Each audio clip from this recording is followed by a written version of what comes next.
Seems a lot of people think all that realtors do when they help buyers is unlock doors and show houses, but we know that's not true, huh? Yeah, we do, and it seems that way because very often the first phone call you get is somebody that wants to see a house, or somebody called and tell you that they're ready to list their house, but that's not the best time to call. I mean, real estate agents do a lot more than that. I understand that. So when is the best time for buyers to start talking to an agent in their home buying process? Honestly, as soon as they have as soon as they begin thinking that they might want to buy, that's the ideal time to invite an agent or a realtor or us into that conversation. It's the conversations need to happen before the search. You know, so often buyers jump right into the viewing the homes, and there's so many steps that they've skipped. They've made decisions based on impartial information. Gotcha. And so the ideal thing is to sit down with that agent and let's talk about what your lifestyle look like. Mm-hmm. You know, what does your budget look like?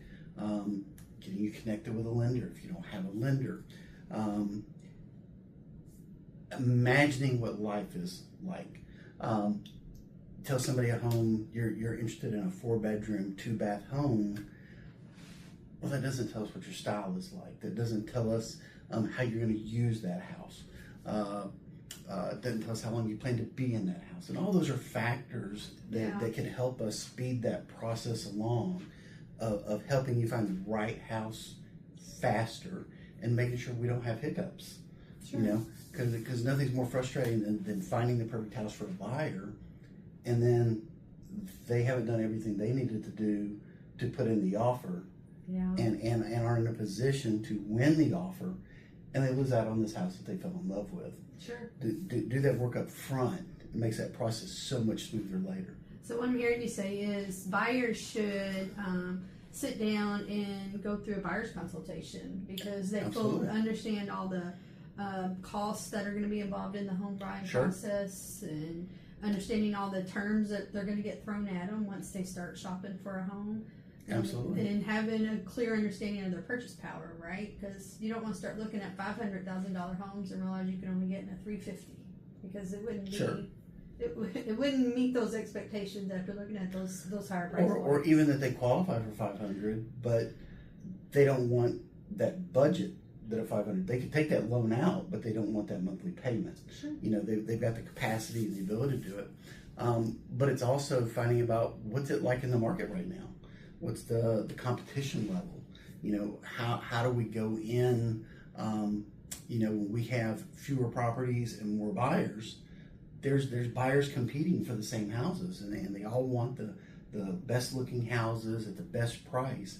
And you might find yourself in multiple offer situations. Well, how do you strategically put your offer together in such a way that yours stands out above the rest? You know, and so much of that goes back to those first conversations that we have.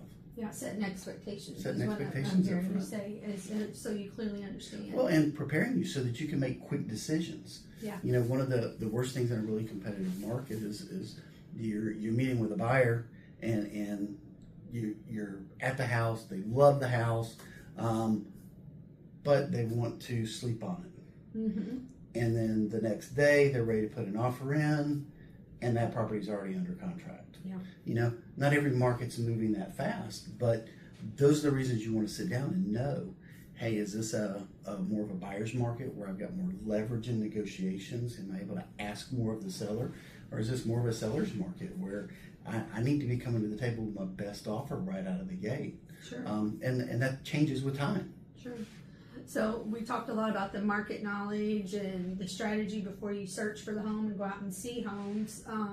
What else is it that your buyer's agent does for you as you go through that contract deal? You know, there's negotiations that have to take place. Sure.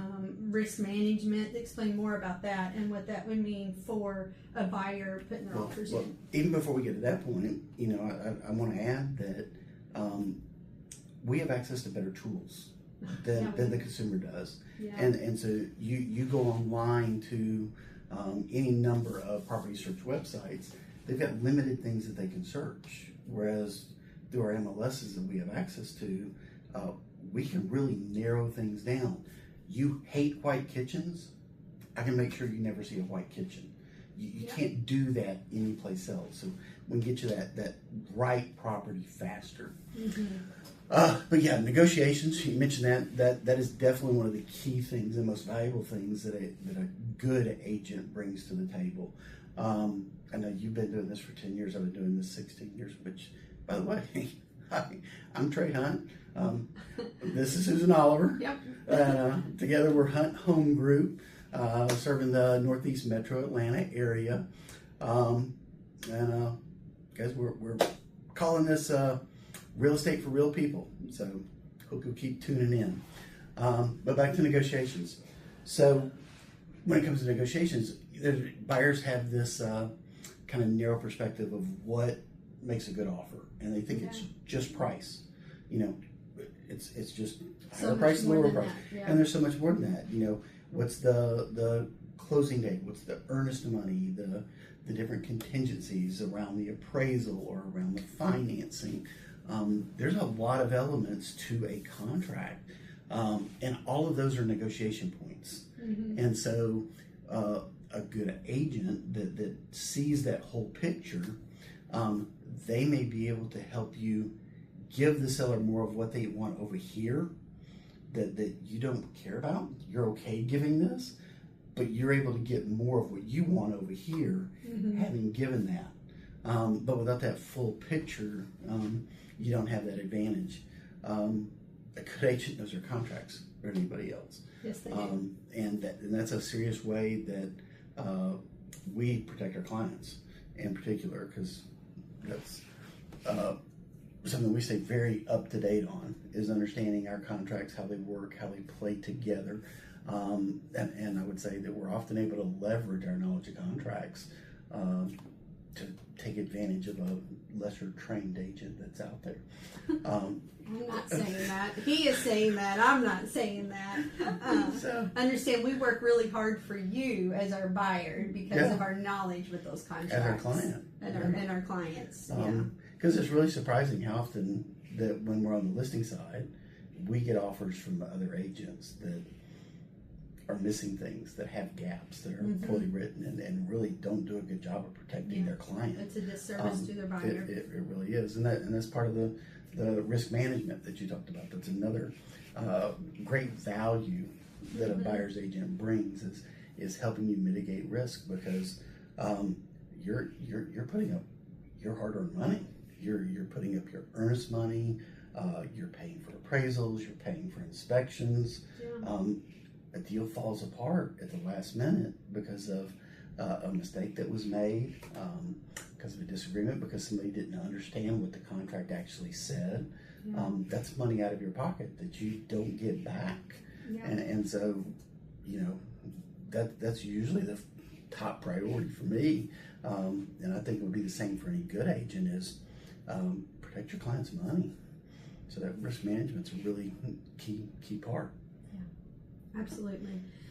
One of the other things that comes to mind as we're talking about how we show up for our buyers when we're representing them is, you know, problem solving. There are issues that come up that's outside of our buyer's control, possibly outside of the seller's control, and we're there to navigate that and help take care of the navigation to the resolution, or provide you the resources to take care of the problems that show up. So, you know, what specifically could you think of that would relate to a lot of people that would be considering making a purchase on a home? Well, I can come up with several examples right off the top of my head, and I think that one of the things that as an industry that we've done really poorly is educating buyers and sellers what all we do for them as agents. Because there's so much that we do behind the scenes. For example, just talking about problem solving, there's a title issue. You know, we've gone in and the attorney is doing the research on the title. They come across an issue.